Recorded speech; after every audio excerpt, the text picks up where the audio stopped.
2018년 11월 벨기에에서 온 18살 청년 테오 헤이즈는 호주에 도착했어요. 막 고등학교를 졸업한 그는 대학에 들어가기 전 이 넓고 거친 나라를 마음껏 여행하며 자유를 느끼고 싶어 했죠. 그래서 그는 배낭 하나 메고 호주 전역을 돌아다니는 백패커 여정을 선택했어요. 멜버른, 태즈메이니아, 노던 테리토리, 퀸즐랜드. 그는 꽤 먼 길을 지나 최종 목적지에 가까워지고 있었어요. 그러다 2019년 5월 뉴사우스웨일스 주에 있는 작은 해안 마을 바이런 베이에서 그는 사라져버렸어요. 흔적도 없이요. 참 믿기 힘들어요. 테오는 마지막 일주일만 보내면 벨기에로 돌아갈 예정이었어요. 그동안 머물던 곳은 배낭여행객만 묵는 호스텔이었고 5월 31일 저녁엔 친구들과 바비큐를 하려고 시장에서 술을 섰다고 해요. 그리고 밤 9시 35분쯤 치키몽키라는 바에서 친구들과 2시간 가까이 시간을 보냈죠. 그런데 밤 11시 그가 자리를 떠난 순간이 마지막 목격이었어요. 그랬죠. 이후로 그는 어디에서도 보이지 않았어요. 며칠이 지나도 소식이 없자 어머니 뱅시아는 브리즈번에 사는 조카 리사 헤이즐에게 연락했어요. 혹시 테오를 본 적 있는지 물어봤지만 리사는 아무것도 모른다고 말했어요. 그 한마디가 어머니를 더욱 불안하게 만들었죠. 결국 리사는 테오가 마지막으로 들렀던 장소들을 직접 확인했고 충격적인 사실이 드러났어요. 그가 시드니행 버스에 아예 타지 않았다는 겁니다. 게다가 여권을 포함한 모든 소지품이 호스텔 방에 그대로 남아 있었어요. 계획을 바꾸어 다른 곳으로 갔다? 말이 안 됐죠. 그렇게 볼 수 없었어요. 결국 2019년 6월 6일 가족은 뉴사우스웨일스 경찰에 실종 신고를 했고 호스텔 측도 같은 날 신고를 넣었어요. 경찰은 즉시 실종 사건으로 규정하고 수색을 시작했어요. 헬리콥터, 드론, 탐지견, 잠수요원, 암벽 수색대까지 투입됐죠. 하지만 왓셉 기록은 암호화 때문에 거의 복구할 수 없었어요. 대신 휴대전화 신호와 구글 계정 데이터를 통해 사건의 흐름을 재구성하기 시작했어요. 그 데이터를 통해 테오가 그날 밤 약 3km를 걸었다는 사실이 확인됐어요. 그는 발을 나선 뒤 탈런비치 쪽으로 향했어요. 주택가, 아라퀄 국립공원, 그리고 해변으로 이어지는 울창한 숲을 지나서요. 경찰은 결국 그가 코지 코너라는 해변 구역에 도착했다고 판단했어요. GPS가 가리킨 곳이었고 그곳에서 지인들에게 메시지를 2개 보냈으며 유튜브 영상을 잠시 시청한 흔적도 있었어요. 그리고 새벽 1시 40분 그의 휴대전화는 그 지역에서 마지막 신호를 남기고 침묵했어요. 그 이후로 어떠한 움직임도 없었다. 6월 3일 그는 호스텔 체크아웃을 하고 시드니행 버스를 탔어야 했어요. 하지만 아무 일도 일어나지 않았죠. 시간이 그대로 멈춰버린 것처럼요. 가족들은 멀리 벨기에에 있었고 직접적인 수색도 불가능했어요. 그래서 경찰은 자원봉사자를 모집했고 많은 지역 주민들이 아픔을 함께 느끼며 수색에 나섰어요. 하지만 여전히 단서는 없었어요. 참 잔인했어요. 이렇게까지 아무것도 남지 않을 수가 있나요? 며칠 뒤 테오의 아버지 로렌스 하인즈가 호주로 날아왔어요. 그는 절박함을 안고 대중 앞에 섰고 떨리는 목소리로 호소했어요. 벨기에를 떠날 때 나는 테오의 동생 루카스에게 형을 꼭 데려오겠다고 약속했습니다. 제발 그 약속을 지킬 수 있게 도와주세요. 사람들의 힘을 믿습니다. 사랑이 이기게 해주세요. 이 말은 사람들의 마음을 깊게 흔들었어요. 하지만 며칠 뒤 그는 어떤 소식도 듣지 못한 채 벨기에로 돌아갈 수밖에 없었어요. 절망 속에서요. 이후 테오의 가족은 모든 사람에게 감사 인사를 전했어요. 수색 과정 내내 도움을 준 지역 주민들과 자원봉사자들에게 마음 깊이 고맙다는 말이었어요. 경찰과 함께 수주 동안 숲과 해변을 샅샅이 뒤지고 실종 포스터를 붙이고 혹시라도 무언가 알고 있는 사람이 나타나길 간절히 기다렸죠. 그중 한 명인 쉐르 데 로사리오는 지역 뉴스와의 인터뷰에서 이렇게 말했어요. 우리는 그의 가족을 직접 봤어요. 시간이 지나도 그들의 고통은 전혀 줄지 않았어요. 이런 상실은 시간이 해결해주지 않잖아요. 그래서 더욱 도와야 한다고 느꼈어요. 그들이 조금이라도 마무리할 수 있도록. 하지만 며칠, 몇 주가 지나도 아무 진전이 없었어요. 결국 경찰은 모든 수색 자원을 소진했다며 공식적인 수색 종료를 선언했어요. 충격이었다.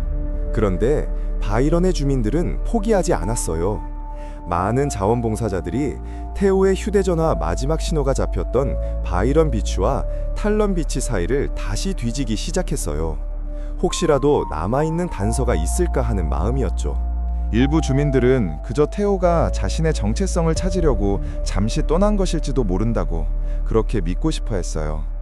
하지만 시간이 흐를수록 그 희망은 점점 비현실적인 것이 되어갔어요. 바이런의 한 주민 셰리 두라사리오는 이렇게 말했어요. 여기선 가끔 그래요. 사람들이 주말에 좀 미쳐 보이기도 하고 자신을 실험해보고 새로운 걸 찾으려 하고 그래도 돌아와요. 늘 그래 왔어요. 하지만 테오는 돌아오지 않았죠. 그래서 모두 경악했어요. 진짜 실종됐다는 사실에. 그녀는 말했어요. 바이런은 안전하고 평화로운 곳이에요.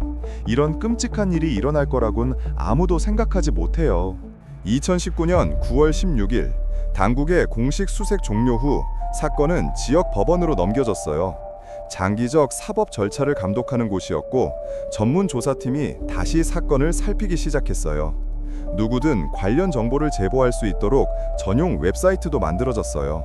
그때 테오의 부모는 또 한 번 공개 성명을 냈어요. 이 과정을 이끌고 있는 관계자들과 법률팀을 여전히 신뢰하고 있어요. 그리고 누군가는 어딘가에 누군가는 새로운 증거를 쥐고 있다고 믿습니다. 제발 누구든 숨기고 있는 것이 있다면 나와주세요. 조사가 이어진 끝에 수사팀의 주된 가설은 테오가 해안 절벽 전망대 근처에서 실족했을 가능성이 가장 높다는 것이었어요.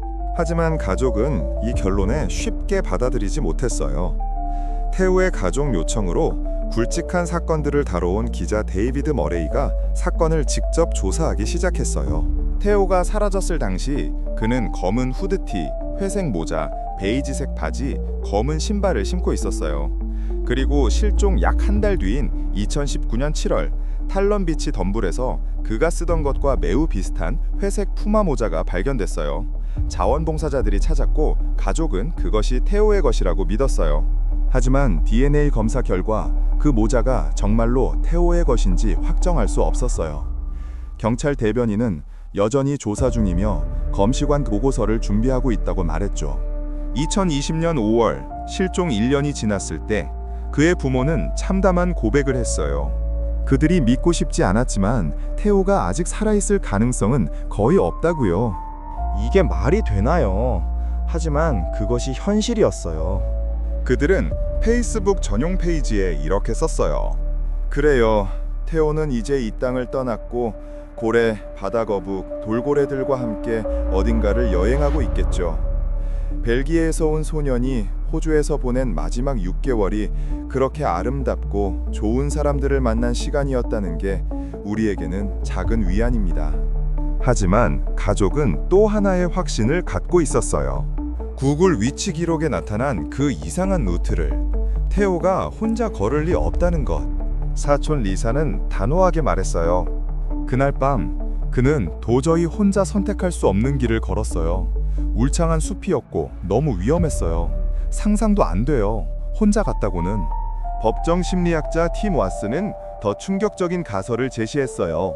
테오의 실종이 범죄일 가능성. 그는 이미 2019년 2월 포트 맥쿼리에서 배낭 여행객 어완 페루 휴고 팔머를 실종시킨 혐의를 받던 연수의 범죄자와 연결될 수 있다고 했어요. 잔혹했다. 하지만 경찰은 이 가설을 받아들이지 않았어요. 그들은 여전히 절벽 추락설을 강하게 지지했죠. 2021년 5월 실종 2년이 되던 날 바이런 베이 주민들은 해변에 모래 만다라를 만들었어요. 주황색 꽃, 깃털, 조개, 돌로 장식하며 테오를 기렸어요. 그날 해변을 찾은 사람들은 조용히 기도했어요. 제발 뭐든 나타나게 해달라고. 한 주민은 말했어요. 아직도 믿기 힘들어요. 누군가 진실을 알고 있을 거라고 우리는 믿어요. 호주의 범죄 전문 기자 데이비드 머레이는 비공식 수색팀과 함께 3달을 보내며 그 경험을 라이트하우스라는 트루크라임 팟캐스트로 기록했어요. 그리고 2021년 초 테오의 가족은 또 한 번 성명을 발표했어요. 낯선 사람들의 친절은 우리를 계속 버티게 해주고 있어요. 우리는 아들을 너무 그리워합니다. 그리고 함께 반드시 진실을 찾아내야 합니다. 1년이 지났지만 우리는 여전히 밝혀지지 않은 진실이 훨씬 더 많다고 믿습니다. 시청자님의 구독과 좋아요는 이 채널을 계속 운영하는 큰 힘이 됩니다. 소중한 의견을 댓글로 남겨주시면 감사하겠습니다.